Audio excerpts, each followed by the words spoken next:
ખમરિયા તાલુકાના સલાયા ગામમાં પતંગની જીવલેણ દોરી બની આફત. એક નિર્દોષ બાળક પતંગની પ્રતિબંધિત ચાઇનીઝ દોરીની ઝપેટમાં આવ્યો. પતંગની ચાઇનીઝ દોરી વાગવાને કારણે બાળકનું ગંભીર રીતે ચીરાયું હતું ગળું. લોહી લુહાણ હાલતમાં બાળકને તાબડતોડ સારવાર માટે સલાયા હોસ્પિટલ ખસેડાયો હતો. ગળાના ભાગે ગંભીર ઈજા હોવાથી બાળકને 3 જેટલા ટાંકા લેવા પડ્યા હતા. પ્રતિબંધિત હોવા છતાં વેચાતી ઘાતક ચાઇનીઝ દોરીએ ફરી એકવાર માસૂમનો જીવ જોખમમાં મૂક્યો છે. બ્યુરો રિપોર્ટ ઘનશ્યામ સિંહ માટે TV7 live news, Devbhumi, Dwarka.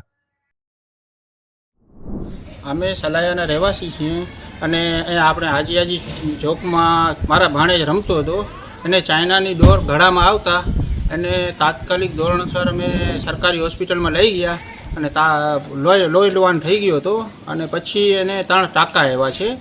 આ સલાયાનો બીજો કેસ છે. એના 7-8 દિવસ પહેલાં એક કેસ થયો હતો ને ચાઇનાની દોર ઉપર પ્રતિબંધ છે તો પણ આ સલાયામાં કેમ ચાલુ છે?